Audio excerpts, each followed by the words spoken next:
The thread line did not fail. That was the first thing Asha Vorn understood. And she understood it 11 seconds after the silence hit, which was faster than anyone else in the compact reached the same conclusion, because she was the only person in a position to understand what she was seeing before she had time to be afraid of it.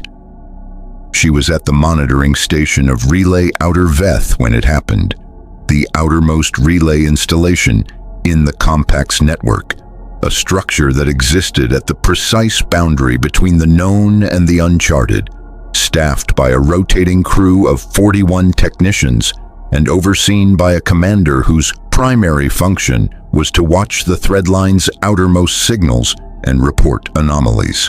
It was, by the standards of vigil postings, a quiet assignment. The anomalies were usually minor. The reports were usually routine. Asha had been stationed here for 7 months and had submitted 43 reports, none of which had generated a response that suggested anyone at Compact Central considered Outer Veth's observations particularly urgent. At 0441 Standard Time on the 14th of Ascent, that changed. The Threadline's monitoring board, a display surface the length of the station's main operations room, showing the signal status of every relay node in the network simultaneously, went dark. Not in the pattern of a cascade failure which Asha had studied extensively and which had a characteristic behavior. One node failing, then adjacent nodes, then the propagation spreading outward through the network in a wave that took time, measurable time, the time of a physical process moving at the speed that physical processes moved. Not in the pattern of a power failure which hit a localized cluster and left the rest of the network reporting the absence. Not in any pattern she had studied or simulated or encountered in 7 months of watching the threadline's outermost edge.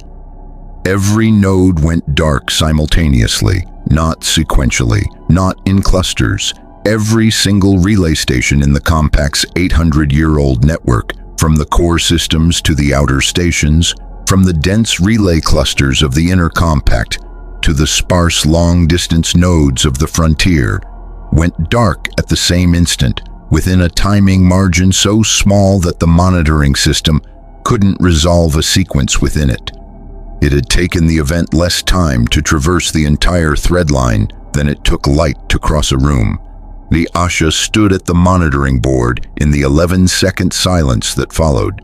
11 seconds before her crew began reacting, before the alarm systems processed what had happened and decided how to categorize it, before the professional training of 41 technicians kicked in and generated the controlled urgency of people responding to an emergency, and understood what the pattern meant.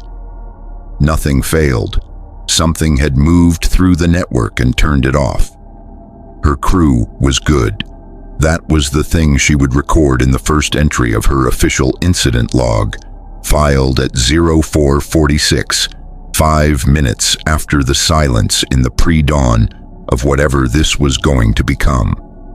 They were good, meaning they moved through the shock of the silence with the professional discipline that vigil training was designed to produce, which meant they did the useful things rather than the emotional things, which meant that by the time Asha was ready to receive their first reports, they had reports to give her. Senior Technician Dial Morn, who managed signal analysis for Outer Veth, delivered his report in person rather than through the station's internal communication system. The internal communication system ran on threadline infrastructure and was therefore silent along with everything else. Local power is intact, he said. Station systems are operational. Our own transmitters are functional. I've run 3 independent diagnostics. We can broadcast. There's just nothing receiving us. He held his data reader. The signal our transmitters are sending is going out correctly. It's reaching the relay geometry where the next node should be. And it's returning to us. He paused. Not as a reflection, the signal is coming back on a frequency we didn't send it on. Something at the node location is receiving it and responding. Asha looked at him. The nodes are still there. The nodes are still there, he said. They're just not relaying. They're receiving and returning. He held up the data reader. The return signal is structured. It's not noise, not reflection artifacts. It's organized. I can't decode it, but it's organized. How long to establish a decoding baseline? Unknown. It's not using any protocol we use. It's not using any protocol we have on record from the full compact archive. He met her eyes with the expression of a professional delivering information that exceeded his professional framework. Commander, whatever is sending back on those frequencies, it's not the relay nodes. The nodes are passive infrastructure. They don't generate structured responses on their own. Something is using them, Asha said. Something is using them, Dial confirmed. Asha looked at the dark monitoring board, at 41 systems worth of gone signal, at the structured response coming back from the first relay position beyond Outer Veth, the node that sat at the very edge of the compact's network, the last piece of human-built infrastructure before the reach. What's the response pattern from the edge node? She asked. Different from the others, Dial said. Stronger, more complex, and it started before I ran the diagnostic. He paused. Commander, the edge node started responding at 0441. At the exact moment the silence hit. She looked at the reach on the operational display, the territory beyond, dark and uncharted, the vast region that the compact had been expanding toward for 800 years and had never managed to fully enter, partly from resource constraint, partly from the absence of anything detected out there that warranted the investment of a full exploratory campaign. Nothing out there. They had always assumed nothing out there. Get me Dr. Seuss on local channel, she said, if local channel is still functional. It is, Dial said. Outer Veth internal systems are fully operational. We're an island, but we're a working island. Then get me Sue and start logging everything. Every return signal, every frequency, every timing. Full archive from 0441 forward. She looked at the dark board one more time. The silence isn't the event, she said, more to herself than to Dial. The silence is what the event left behind. Dr. Elan Seuss had been asleep when the silence hit. This embarrassed him in the particular way that embarrassed technically meticulous people who believed they should have been awake and monitoring during an event of cosmological significance, even though there had been no indication that an event of cosmological significance was imminent, and even though sleeping at 0441 was not a personal failing but a biological requirement that he had been attending to in a perfectly reasonable manner. He appeared in the Outer Veth operations room 12 minutes after Asha's request, still arranging his outer layer with the distracted energy of a person whose mind had arrived at a destination considerably before his body had finished the journey. Elan Seuss was the compact's leading threadline architect, the individual who, over 30 years of systems design, had contributed more to the current operational form of the network than any other single person alive. He knew the threadline the way a composer knew a symphony, not just the notes but the relationships between the notes, the logic underlying the structure, the reasons each element was the way it was rather than some other way. He looked at Dial's return signal data for 4 minutes without speaking. Then he looked at the timing records from the moment of silence, the board showing every node going dark in that impossibly tight simultaneous window. Then he sat down on the edge of a monitoring console with the expression of a man whose entire professional framework had just been handed a problem it hadn't been built to contain. The simultaneity is impossible, he said, within the physics of the thread line. Signal propagation has a speed. Our fastest transmission, using the full relay chain, every node at full power, takes 11 hours to traverse the network end to end. For all nodes to respond to the same event simultaneously, the event would need to have reached all of them.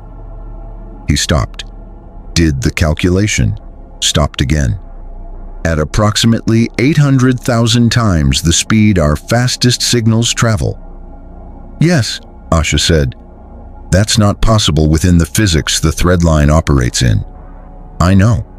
Which means either our physics model is wrong, or what moved through the network is not operating within the physics the thread line operates in. He looked at the return signals from the relay nodes, and something is using the nodes as receivers and transmitters, which means whatever moved through the network didn't destroy the infrastructure. It interfaced with it. The nodes are still functional. They're just pointed somewhere else now. Pointed at what? Asha asked.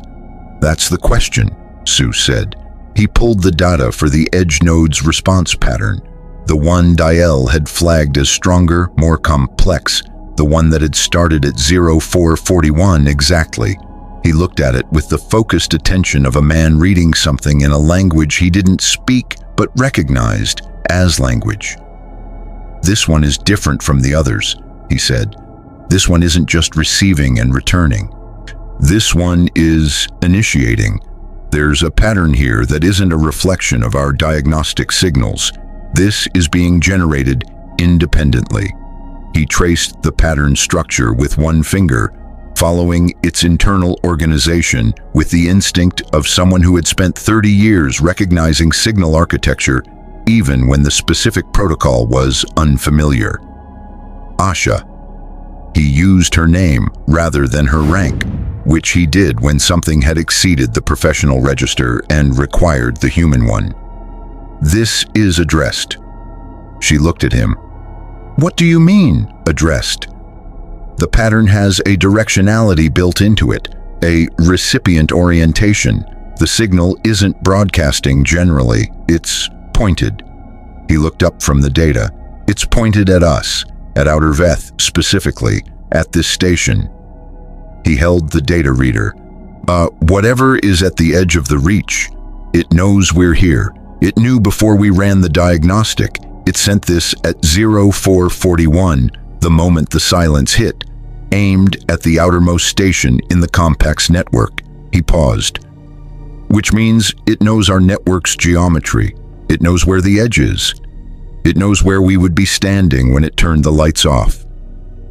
The operations room was very quiet. Outside the station's viewports, the reach was dark and unchanged. The same featureless deep space it had always been, unmarked and unlit, the territory that 800 years of compact expansion had approached and never entered. Asha looked at it for a long moment. She thought about 41 systems going dark simultaneously. She thought about a signal moving through the thread line at 800,000 times the speed of their fastest transmission. She thought about a message sent at the exact moment of the silence, aimed at the exact station she was standing in, from the exact direction of the territory they had always assumed contained nothing. She thought about 800 years of assuming nothing was out there. She thought about what it meant that the assumption had been wrong, and more specifically, what it meant that whatever was out there had known exactly where to find them, and had chosen this moment, precisely this moment, to say something. How long to decode the edge node's signal? She asked. Sue looked at the data. Weeks, possibly without knowing the protocol. He paused. Unless... He turned back to the monitoring board. Unless we respond. If we send back on the same frequency, using the same structural patterns, a reflection of their message rather than one of ours, we might get a response that gives us more of the protocol. Each exchange would build the translation baseline. He looked at her. It's what you do when you don't share a language. You repeat what you hear and see what comes back. Do it, Asha said.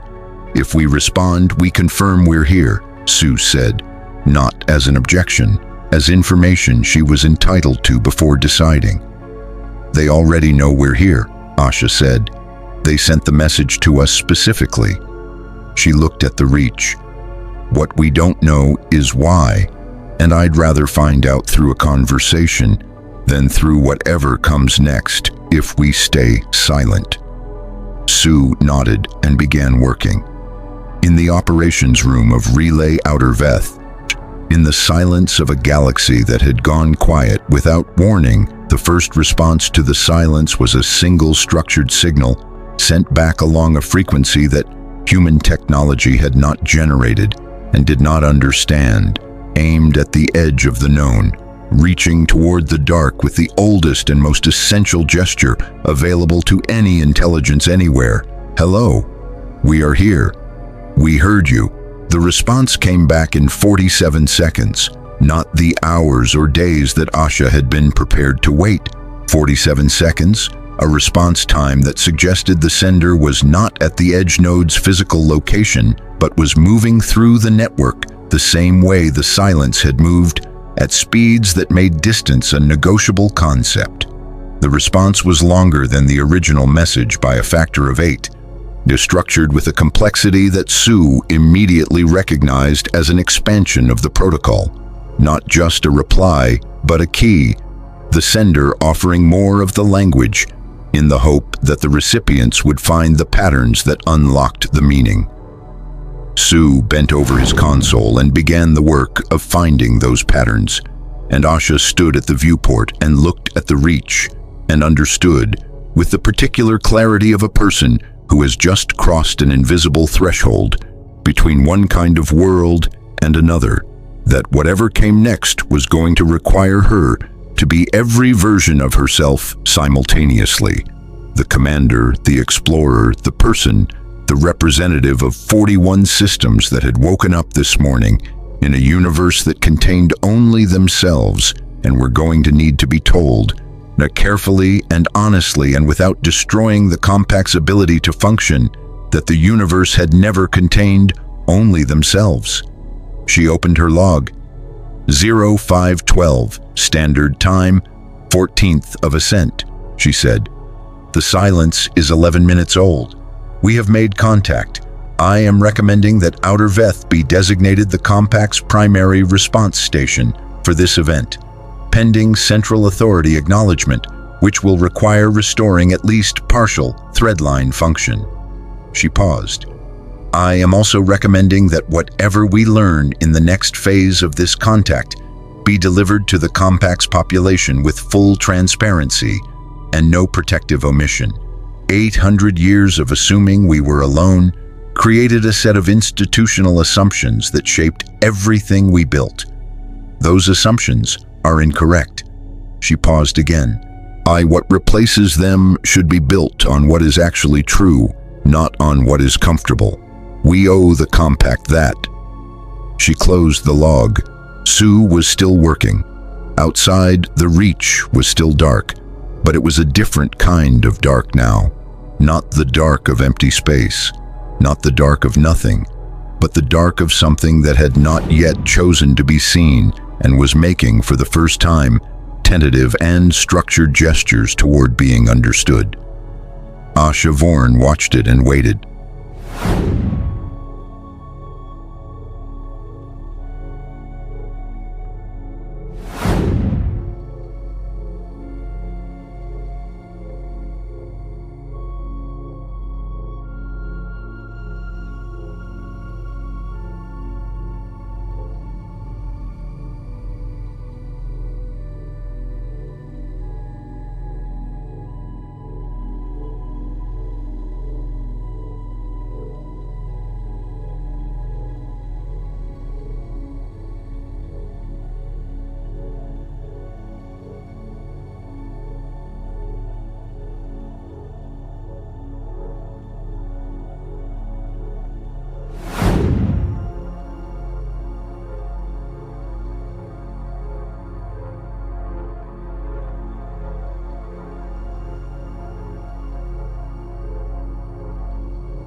Vigil vessel Constant Meridian departed Outer Veth on the 12th day, not the 72 hours after translation that Asha had requested. 12 days because the universe did not organize itself around operational timelines, and the 12 days had been spent doing things that needed doing before the Constant Meridian could go anywhere useful. Sue needed 4 more days to extract enough vocabulary from the ongoing signal exchange to make the journey purposeful rather than simply brave. Director Maris needed 3 days to coordinate the public communication strategy across the conventional transit relay chain that had replaced the thread line as the compact's primary information infrastructure. Slower, imperfect, but functional, and Asha had been firm about the content of what traveled through it. Full transparency in what they knew, what they didn't know, what they were doing about both. The remaining 5 days had been preparation, provisioning, crew selection, and the particular category of organizational work that preceded ventures into genuinely unknown territory, which was different from the organizational work that preceded known risk operations in the way that building a vessel from scratch was different from repairing one. Not harder necessarily, but different in kind, requiring decisions about first principles rather than established procedures. The Constant Meridian carried 11 people. Asha commanding. Sue, because the translation work was ongoing and would need to continue throughout the journey, and there was no one else who could do it. Vigil navigator Tess Oram, whose specialty was uncharted spatial geometry and whose 15 years of reach-adjacent survey work made her the most experienced person available for the navigational demands of going somewhere no chart existed for.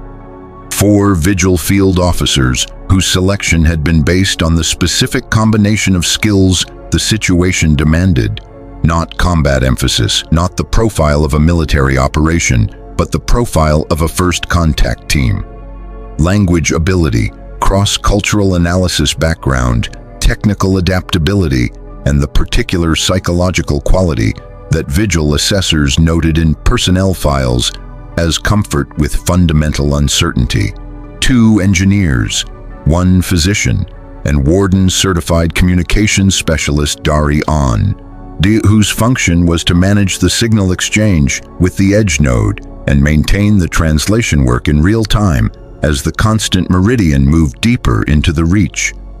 Maris had offered more. Asha had declined more.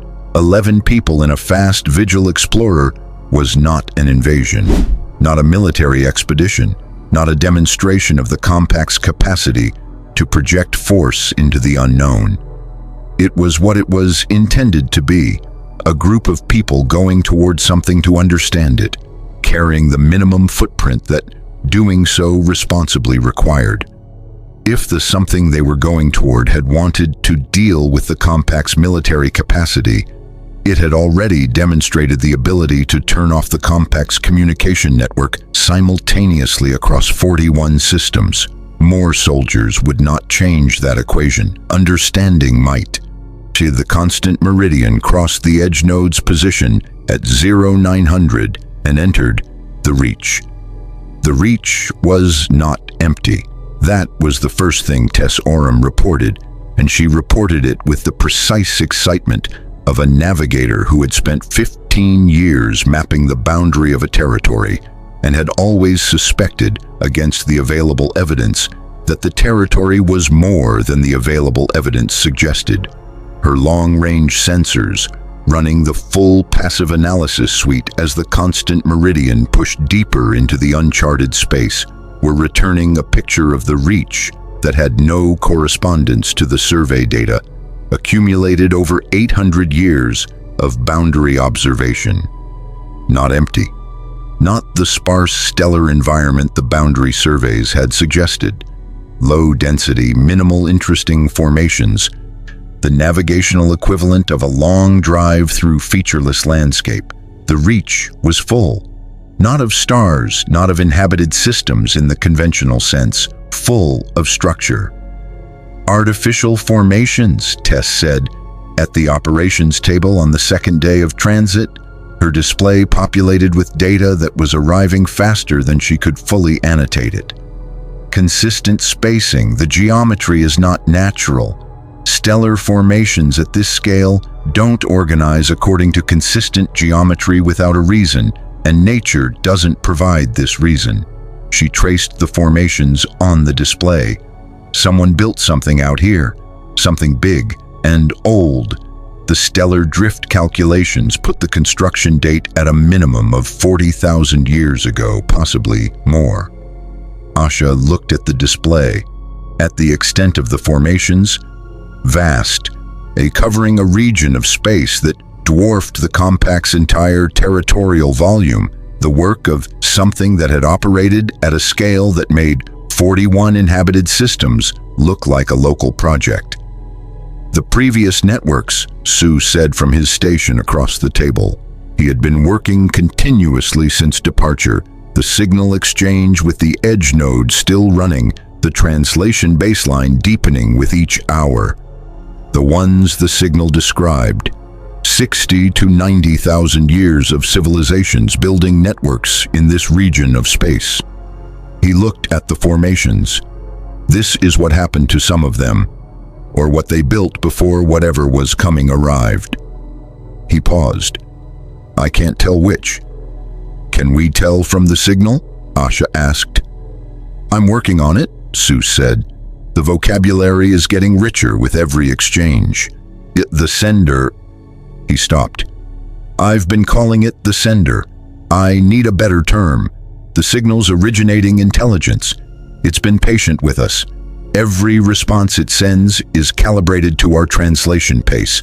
It's not sending us more than we can process. It's meeting us where we are. He looked at Asha. Whatever it is, it's been doing this before. The process of establishing communication with a new civilization. It knows how this goes. It's done it before.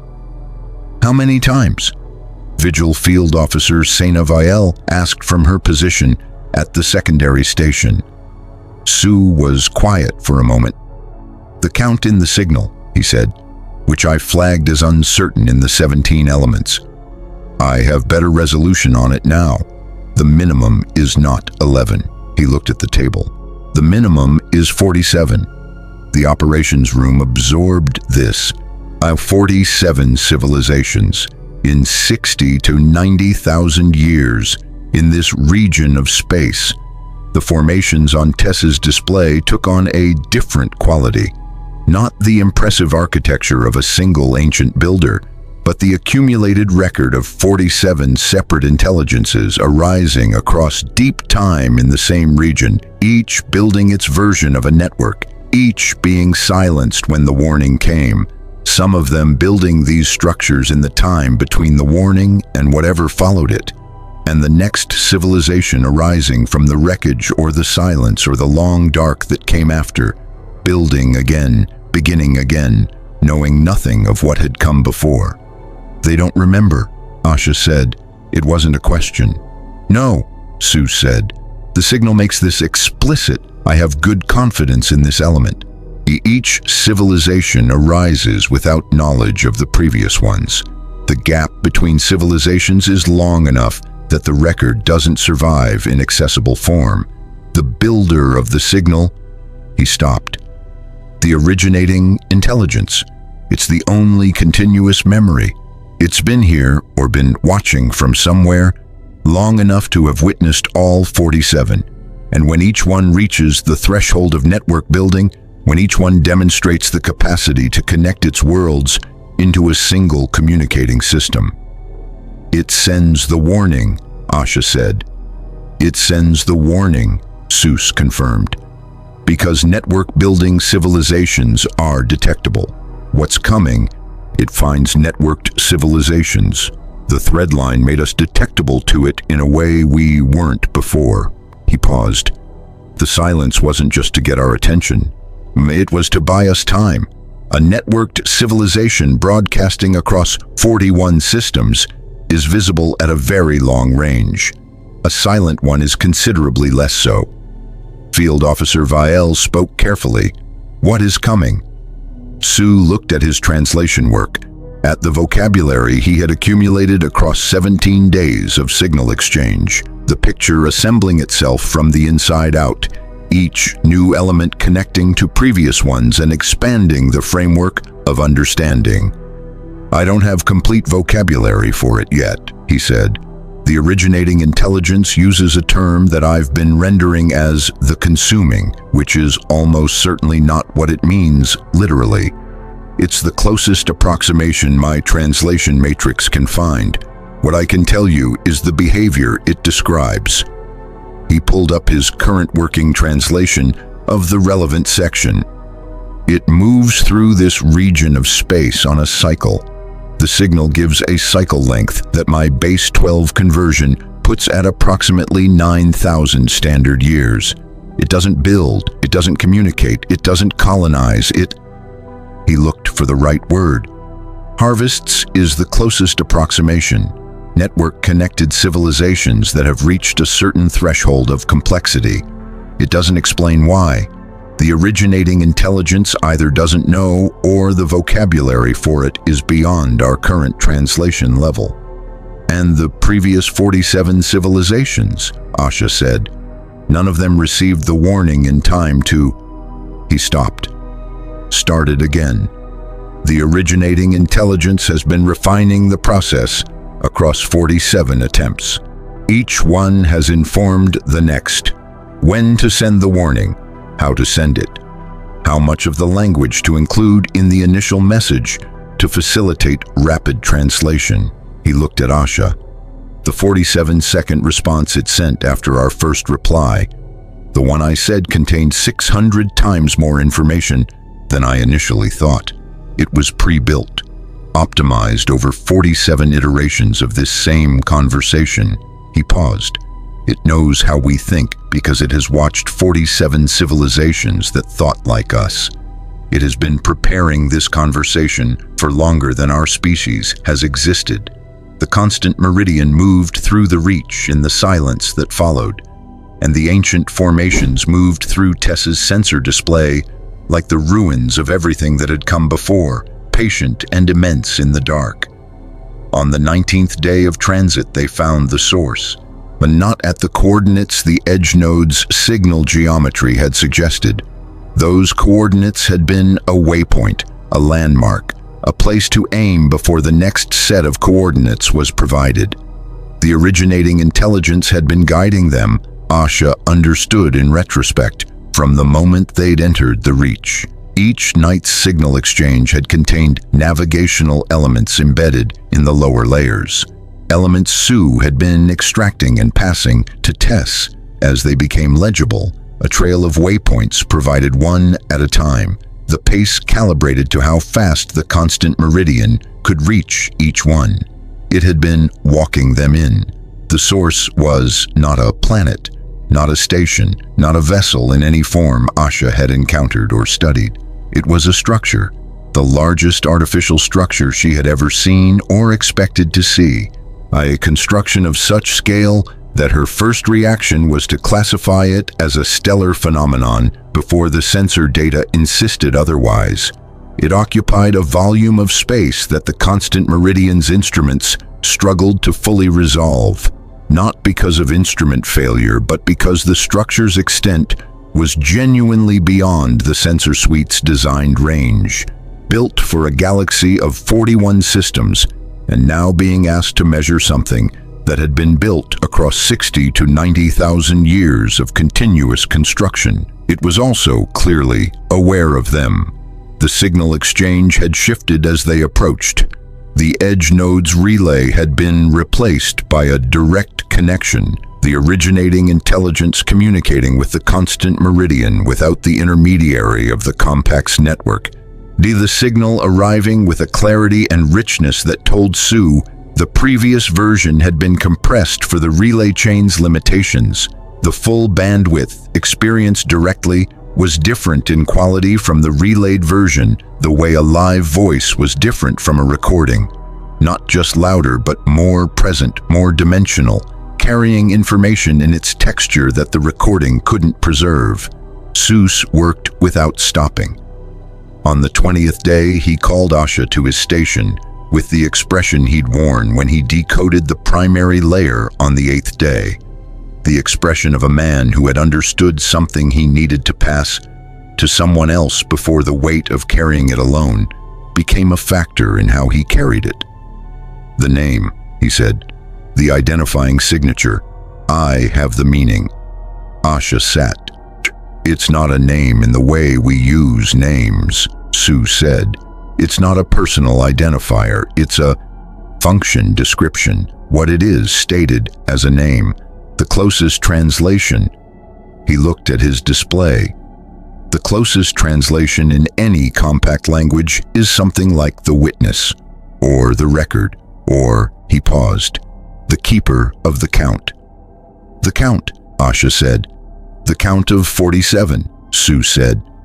"It keeps the count. It witnesses each civilization's arising and network building and silencing. It carries the memory forward through the dark between civilizations so that the memory is available to the next one if the next one can receive it in time." He looked at Asha. "It's not a threat. It's not a power that turned off our network arbitrarily. He searched for the word. "It's the only continuous witness to what this region of space has been, across 60 to 90,000 years of civilizations arising and being lost. It's been alone with that record for longer than our species has been standing upright." He paused. "And it has been waiting, across all 47 of those civilizations, for one of them to receive the warning and be able to use it. None of the previous 47 managed it?" Vigil Field Officer Vielle asked from across the operations table. "Two of them received the warning," Sue said. "The signal is clear on this.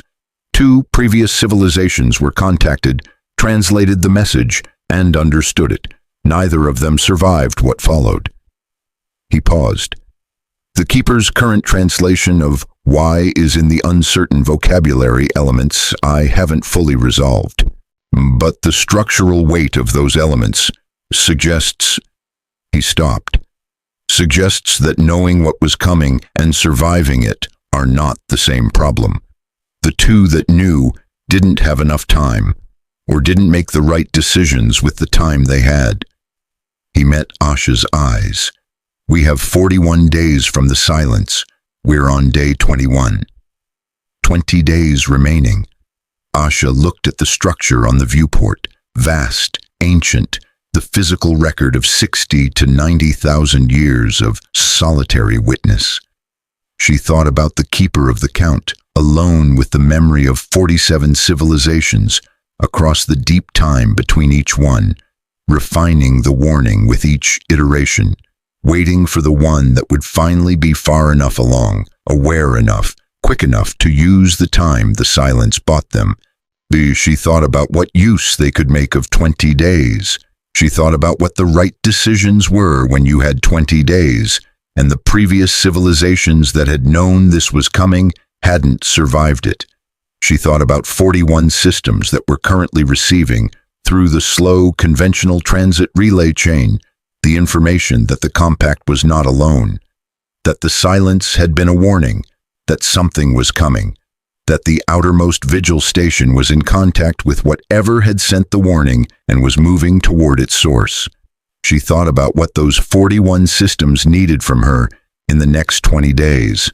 Not certainty. She didn't have certainty, not reassurance. Reassurance without foundation was its own kind of abandonment.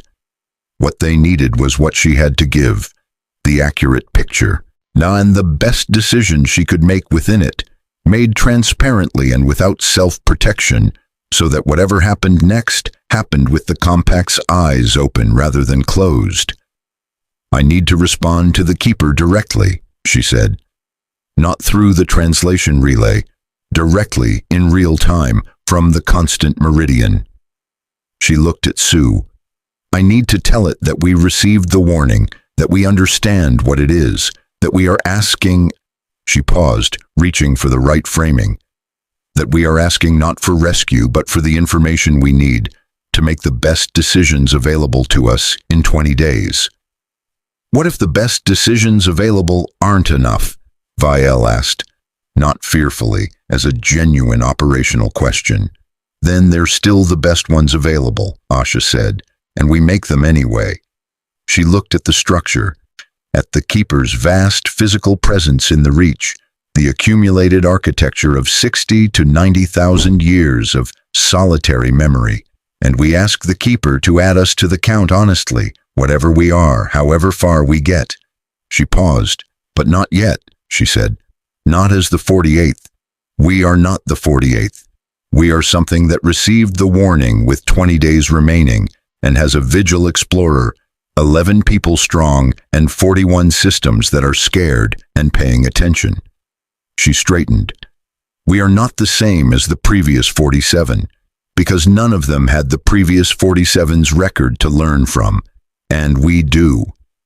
She looked at Sue. Get me a direct response channel. I want to speak to the Keeper. In its own grammar, in its own structural logic, in the language it built across 47 iterations of trying to save someone. She paused. I want it to know that this time the conversation is different, because this time we're asking the right questions. The response to Asha's direct communication came in 6 seconds, not 47, not the processing time of a relay chain or the working time of a translation matrix building its baseline. 6 seconds. The response time of an intelligence that had been waiting for this specific conversation for longer than the compact had existed, and had, apparently, known it was coming before the constant meridian had left outer Veth. Sue rendered the translation in real time, his voice steady and careful, and carrying the quality of a person who understood that what he was saying in this moment was going to be remembered. The Keeper's response began with its name, the identifying signature present at the beginning and end of every communication, the function stated as an identity, the count of 47 carried in its structural weight. Then, for the first time in the entire exchange, something new. The count changed. The structural element that had been rendered as 47, consistent across every communication from 0441 on the 14th of Ascent to this moment. That element was revised, updated, reweighted with a significance that Sue had never seen in any previous signal, a structural emphasis he rendered imperfectly but clearly enough, as the difference between a number that described the past and a number that described the present. The count was no longer 47. It's changed the count, Sue said quietly. He looked at the translation, at the structural revision, at the new weight carried by the updated element. It's counting us, he said, not as the 48th lost, as... He stopped, looked at the display. As the first contact, the first conversation, the first time the warning has been received, and the receiver has asked what they needed to know, rather than what they wanted to hear. He looked at Asha. It says, he found the translation. It says it has been maintaining the count across 64,000 years, which is its best base 12 estimate of its own continuity. It says the count has always been a record of loss. It says, he paused, it says that it would like, for the first time, to add to the count something that is not a loss. He looked at her across the operations table, in the quiet of the constant meridian moving through the Reach, 20 days remaining, the ancient structure filling the viewport. It says it has information that none of the previous 47 received, information about the consuming that it has been accumulating across 64,000 years of watching, and that it has never had a recipient capable of receiving it in time. He took a breath. It says it's ready to give it to us, if we're ready to receive it. Asha looked at the viewport, at the vast structure, at the accumulated architecture of 64,000 years of solitary witness. alone with the memory of everything that had been lost, patient with the patience of something that had no other option than patience, refining the warning across 47 iterations until the warning could be received. She thought about 20 days. She thought about 41 systems and what she owed them. She thought about what ready meant when you had 20 days and 64,000 years of accumulated knowledge being offered to you by the only continuous witness to what this region of space had been. "Tell it yes," she said. The information arrived over 4 days, not in a single transmission, in a sequence, structured with the same layered grammar Sue had been learning to read since the 8th day of the silence, each layer building on the previous one, the keeper calibrating the pace with the practiced patience of something that had been waiting 64,000 years for a recipient and was now, having found one, unwilling to move faster than the recipient could absorb. It was, Sue said, on the 2nd day of the information transfer, the most considerate communication he had ever been part of. A word he used with the precision of a technical descriptor rather than an emotional one, because consideration was the accurate term for a sender that monitored its recipient's comprehension rate and adjusted its transmission pace accordingly. And because whatever else the keeper was, it was demonstrably that. Asha let Sue lead the reception. She spent the 4 days doing 2 things simultaneously, which required a quality of divided attention that she had been developing across 15 years of vigil command and which had never been asked to divide quite this far. The first thing was receiving and processing the information as Sue translated it, sitting with him through the working sessions that ran from 600 to 200 with breaks for food and the minimum sleep necessary to maintain cognitive function. The second thing was composing in real time the communications that traveled back through the edge node relay to Director Maris and the conventional transit chain, reaching outward toward the Compact's 41 systems, communications that were, as she had told Maris from the beginning, full transparency, the accurate picture without protective omission, the complete version rather than the comfortable one. This meant that as the Keeper's information arrived, and Sue translated and Asha understood, the Compact's population was receiving the same understanding on a delay. The relay chain's lag, the conventional transit time between systems, the unavoidable gap between the edge of knowledge and its distribution. But the gap was as small as she could make it, and what traveled through the relay was not summary or interpretation, or the version shaped by what she thought the Compact could handle. It was the information, all of it. The consuming was not alive in any sense the Compact's biology had a framework for. That was the first element. It delivered across the first day of transfer, with the structural emphasis of something the Keeper considered foundational, the context without which every subsequent element would be misunderstood in a specific and consequential direction. The Compact's 47 predecessors had made the same category error. Those that had received the warning had understood the consuming as a living thing, as an entity with intent and motivation, and the kind of internal experience that living things had, and had therefore approached the problem of surviving it as the problem of dealing with a living thing. Negotiation, resistance, appeal, the strategies available to living things confronting other living things. The consuming was not that.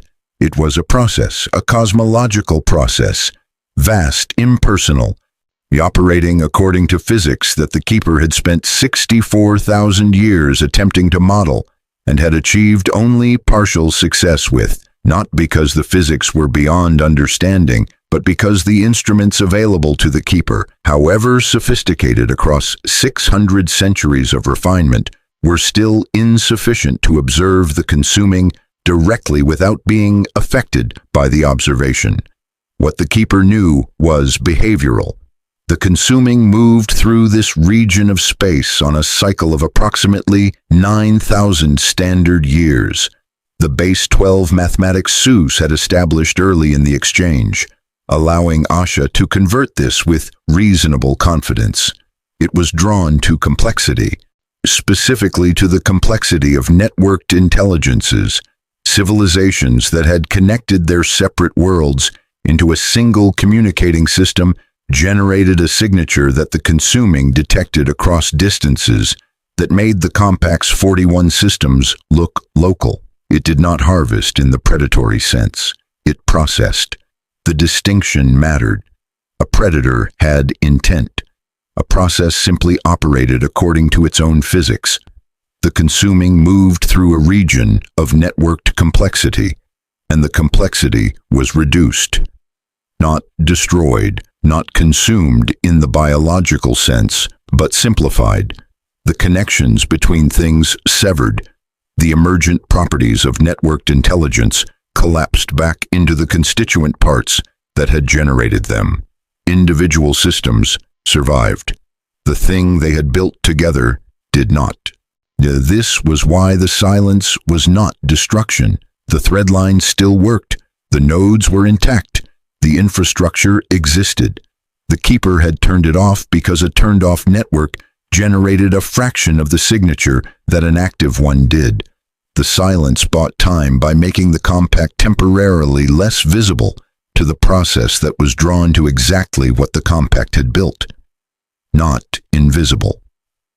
The consuming had a long memory, and 41 systems that had been broadcasting for 800 years were in its record. But less visible and less visible meant the process's attention moved to other signals first, and other signals first meant days, possibly weeks, possibly, if the remaining information was received and acted upon, enough. "It's buying us time," Vigil Field Officer Vielle said, when Sue presented the first day's translation to the full crew in the operations room. "Every minute the thread line stays silent is a minute the consuming is oriented towards something else." "Yes," Sue said. "So the question is what we do with the minutes," she said. "That," Asha said, "is the second element." The second element arrived across the second and third days, and it was longer than the first by a factor that Seuss said reflected the keeper's assessment of the relative importance of the two. The first was context, fundamental but static, the description of what the compact was dealing with.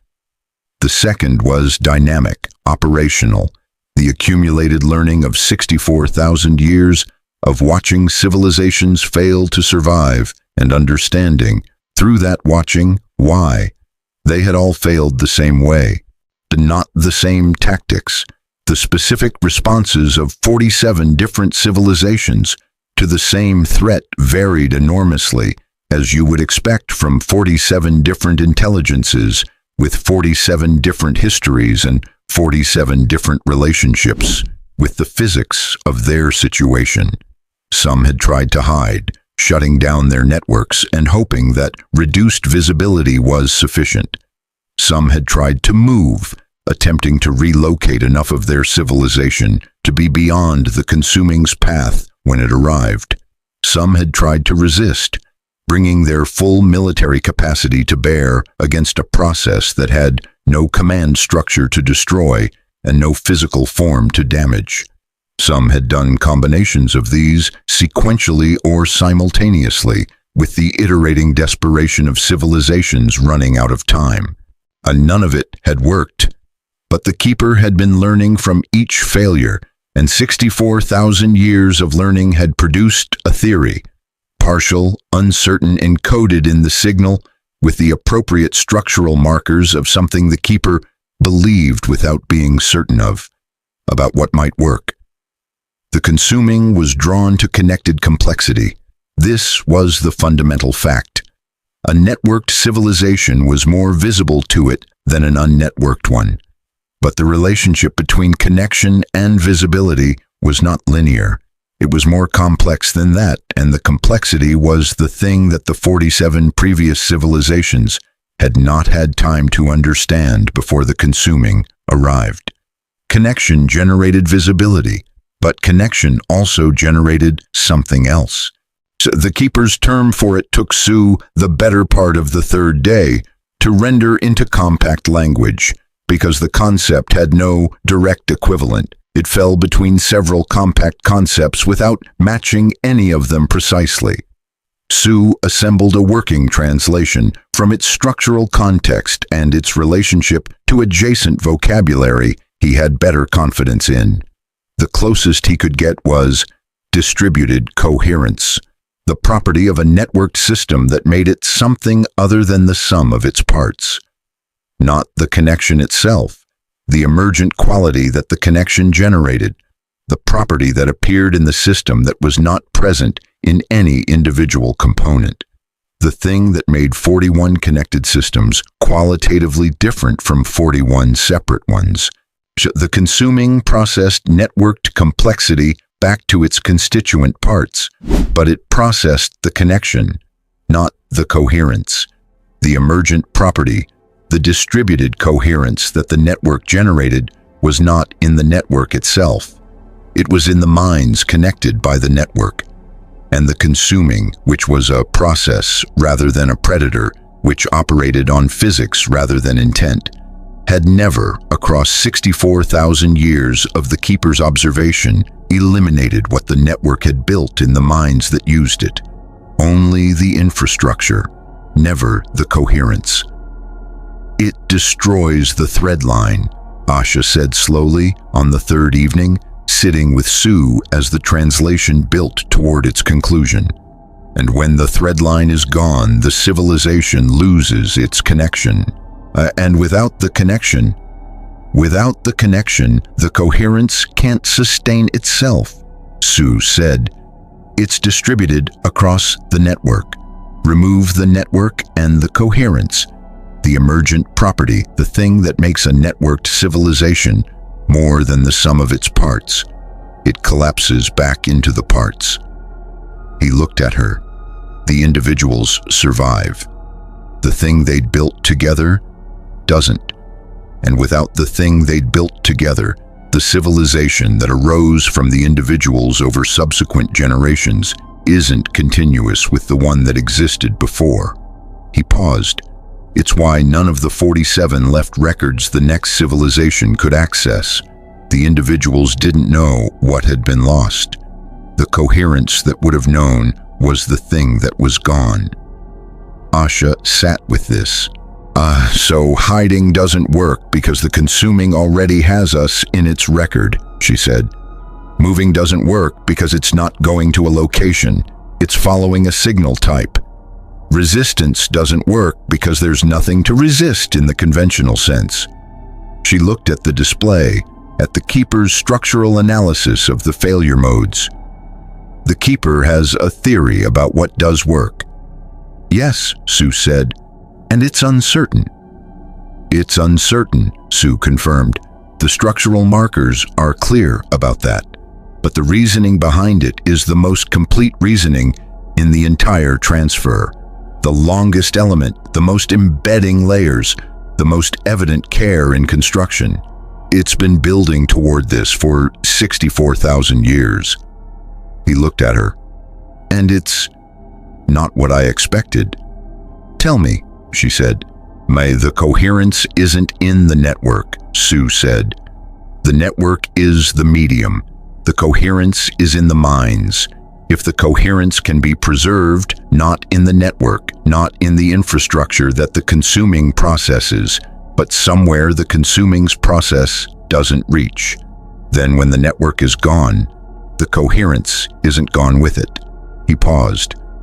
The Keeper's theory is that a civilization that has genuinely internalized its distributed coherence, not stored it in its network, but built it into the understanding of every individual within the network, doesn't lose the coherence when the network falls, because the coherence was never only in the network, it was in the people.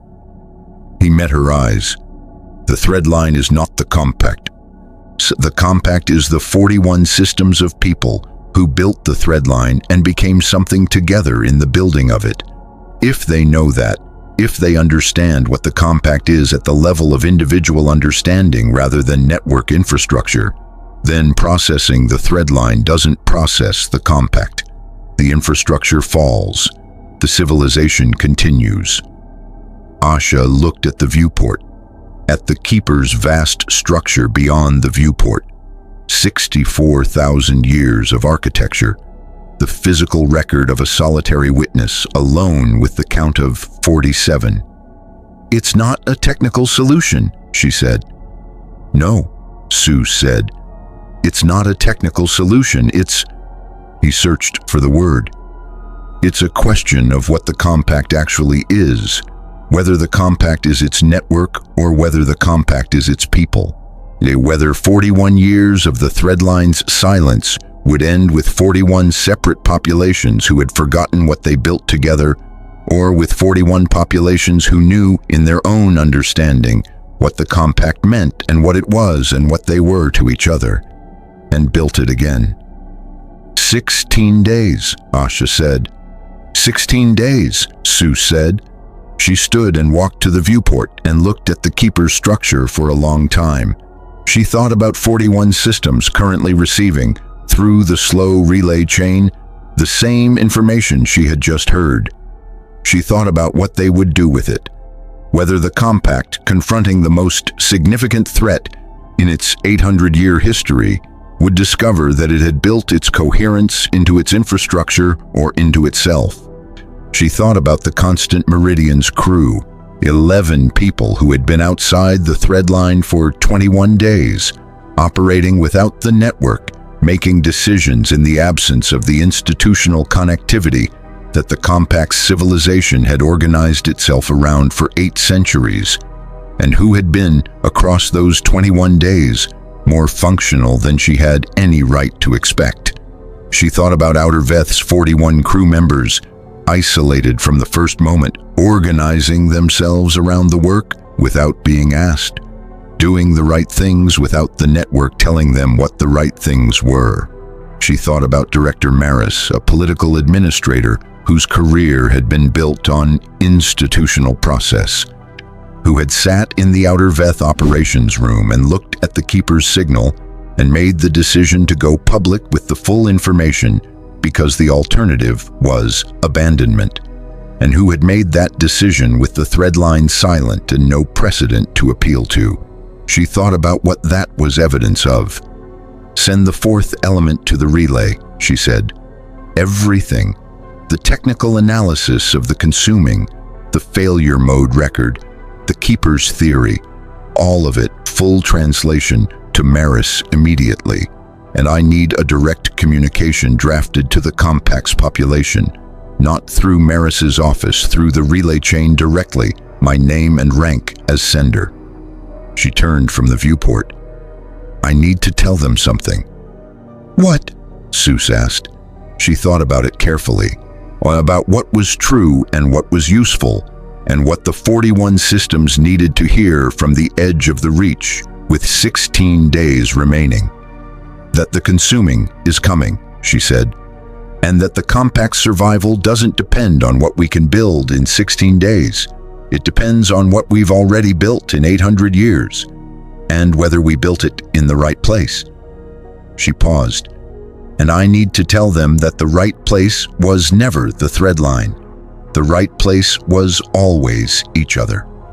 She composed the communication in her quarters, which was the first time in 22 days that she had used her quarters for anything other than the minimum sleep necessary to function, and she composed it in the manner she had composed everything since 0441 on the 14th of Ascent, without protective omission, without the shaping that made difficult things easier to receive and, simultaneously, less true.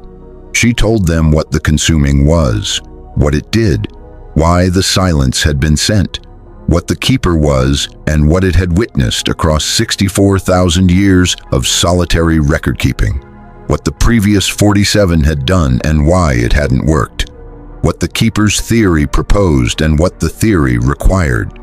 Then she told them what she believed, not as a vigil commander delivering an operational assessment. As a person born in the compact, grown in the compact, shaped by 800 years of accumulated civilization that had built something across 41 systems that was, if the Keeper's theory was right, more than the network that connected them. She told them that she had watched 11 people operate without the threadline for 22 days and had seen what the compact looked like when the infrastructure was gone and only the people remained. She told them it looked like people making the right decisions without being told what the right decisions were. It looked like people organizing around the work without being organized. It looked like people understanding without any network prompting what they owed each other and what the situation required of them. She told them that was not the behavior of people who needed a network to be a civilization. She told them that was the behavior of a civilization that had built its coherence into itself, and that if 41 systems could behave the same way that 11 people in a Vigil Explorer had behaved for 22 days in the dark, then the consuming could process the threadline and find, when the processing was done, that the thing it had processed was not the compact. The compact would still be there, in 41 systems of people who knew, in their own understanding, what they were to each other, and they would build the threadline again, not because the network made them the compact, because they were already the compact, and the network was what people like that built, when they had time and tools and the long ambition of a civilization that understood that connection was not the source of coherence, but its expression. She sent it through the relay chain at 0200 on the 23rd day. Then she went back to the operations room because there was still work to do. The Keeper's fourth and final element arrived on the 24th day, and it was not information. Sue called Asha to his station at 0400 with the expression he had worn on the 8th day and the 20th, the expression of a man who had understood something he needed to pass to someone else before its weight became a factor. The fourth element, he said, had no vocabulary content, no structural grammar carrying encoded meaning. It was not a message in the sense of information transferred from sender to receiver.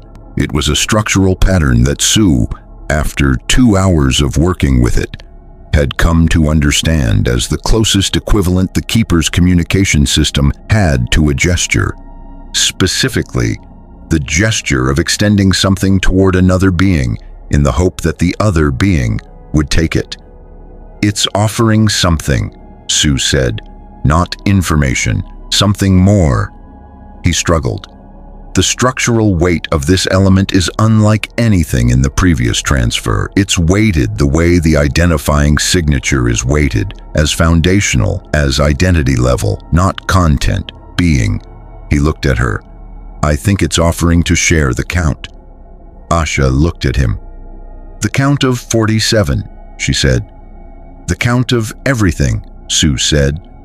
"The full record, 64,000 years of witness. Every civilization that arose in this region of space, their languages, their architectures, their decisions, their failures, the specific ways each one tried to survive what was coming, and the specific reasons it didn't work." He paused. "And not just the failures. The Keeper has been recording everything, not just the end of each civilization, but everything. What they built, what they thought, what they understood about the universe during the time they had in it." He looked at her. "The count is not a record of loss.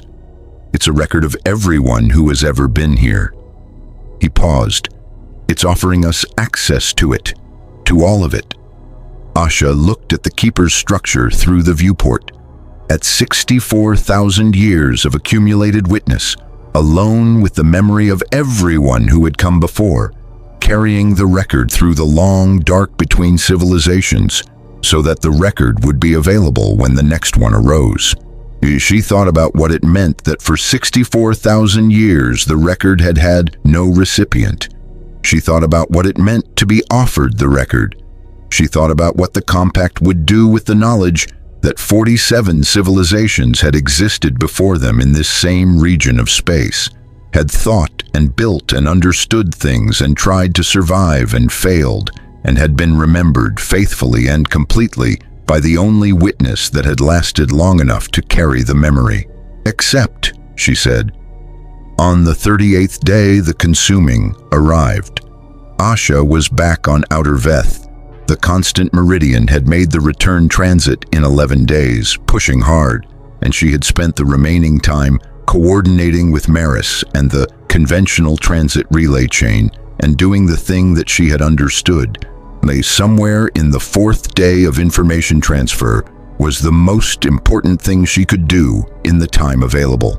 Not technical preparation, not military preparation, not the building of systems and defenses that the consuming's physics would process as easily as it processed the thread line. Talking. She had talked to everyone who could be reached through the conventional transit relay, through Maris's coordination network and through her own direct communications, and through the relay chain that had grown over 38 days from a rough substitute for the thread line into something different from the thread line. Slower, less efficient, more effortful, requiring conscious choice at every node rather than the automatic relay of the network, but sustained by that effort with a quality of deliberateness that the thread line's automatic function had never had. People knew what the compact was, not all of them, not with the uniformity that the thread line had maintained over 800 years of continuous connection, but enough. The understanding spreading through the conventional chain and through the person-to-person transmission that happened when people talked to each other because the network wasn't there to talk for them. The specific and irreplaceable quality of understanding that arrived when you explained something to another person and watched them understand it and saw in their understanding the thing you were trying to preserve. Where the consuming arrived at the edge of the compact's territory on the 38th day, and the thread line was already silent, had been silent since 0441 on the 14th of Ascent, and there was nothing for the consuming's process to interface with that it hadn't already been denied. It moved through the compact's territory across 9 days. Asha tracked it through Outer Veth's local sensors, watching its movement on the display with the focused attention of a commander observing an engagement she could not affect and had not tried to affect and had made a deliberate choice not to try to affect, because the Keeper's 64,000 years of observation had been clear on what trying to affect it produced, and because the decision to trust the theory rather than the impulse was the hardest decision she had made in 15 years of vigil service, harder than entering the Reach, harder than receiving the information, harder than composing the communication at 0200 on the 23rd day. On the 47th day, 9 days after the consuming entered compact territory, and 1 day after it departed through the compact's far edge and continued on its cycle into the deep space beyond. Asha walked to the Outer Veth monitoring board and ran a diagnostic on the thread line. Every node responded, not in the Keeper's protocol, in the compact's own protocol, the signal architecture that 800 years of network engineering had developed and refined, the familiar structure of the thread line's own grammar, responding to the diagnostic query with the full signal clarity of infrastructure that had been idle rather than damaged, waiting for someone to ask it to work. The thread line was intact. She stood at the monitoring board and looked at 41 systems worth of green signal status and felt the thing she had been waiting 47 days to feel. Not relief, which was too simple, not triumph, which was too loud, but something quieter and more specific. The feeling of a theory confirmed, of a bet made on the right thing, of a calculation that had come out correctly against the odds that 64,000 years of prior data had assigned it. She opened her official log. Day 47 of the Silence event, she said. The consuming has exited compact territory. The thread line is fully operational. Beginning system restoration sequence. She paused. I'm recommending to Director Maris that the restoration sequence include a 48-hour delay before full network activation. I want every system that has been operating independently for 47 days to spend 2 more days being the version of itself it learned to be before the thread line tells it what to be again. She paused. I want to make sure we don't lose what the silence taught us the moment the noise comes back. She closed the log and opened the direct channel to the Keeper. The connection was immediate. The Keeper had maintained the direct link with Outer Veth since the Constant Meridian's return, the signal running continuously in the background of the station's operations, steady and patient and present in the way that 64,000 years of continuous witness produced a kind of presence. She composed the message in the Keeper's own grammar, in the structural logic that Sue had built into a translation system now sophisticated enough to carry nuance as well as content, and she sent it with the identifying elements that the exchange had established for the compact, the structural signature that the Keeper would record as who they were. The message said, "The count is 47. We are not the 48th. We received the record. We will keep it. We are still here." The response came in 6 seconds. Sue rendered it at his station and read it to the operations room without preamble, in the quiet voice of a man who had spent 47 days building toward this moment and found, at its arrival, that the quiet voice was the right one. The Keeper's response began with the identifying signature. The count stated as identity, the function that had been its name for 64,000 years. Then the count updated for the 47th time in 64,000 years, and for the first time changed in a direction other than loss. Then new, a structural element that Sue had never encountered in any previous communication, weighted with an emphasis that exceeded even the identifying signature, carrying more embedding layers than anything in the 64,000-year record the Keeper had shared. Sue translated it with the care it deserved. The element said, "I have been keeping the count alone for 64,000 years.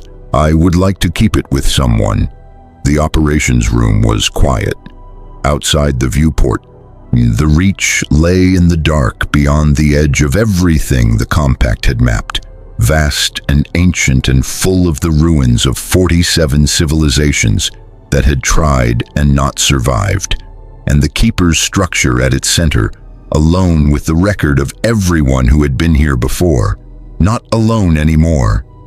Asha looked at the display, at the green signal status of 41 systems, at the count, no longer 47 lost but 47 remembered, and one that had survived, the first, the number that changed the direction of the record for the first time in 64,000 years.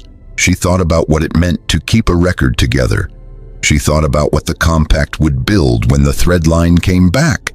Not a different network, not a better one in the technical sense, but the same network understood differently, used differently, held differently by people who had spent 47 days discovering that the compact was not the thread line and had come out the other side of that discovery carrying the knowledge in themselves rather than in the infrastructure. She thought about the 47 records the Keeper had shared, the languages, the architectures, the decisions, the things each civilization had understood about the universe in the time it had. She thought about what the compact would learn from them, what it would build from what it learned, what the next 9,000 years, the next cycle, the next time the consuming moved through this region of space would look like for a civilization that had not only survived the first encounter, but had come out of it in partnership with the only witness that had lasted long enough to remember everyone else. She composed her response carefully, in the Keeper's grammar, in the structural logic of 64,000 years of refined communication, with the identifying signature of the compact, who they were, what they had built, what they had learned in 47 days of silence about the difference between the network and the civilization it expressed. The message said, "We are here. We are keeping the count with you. Tell us about the 47. We want to know who was here before us." She sent it.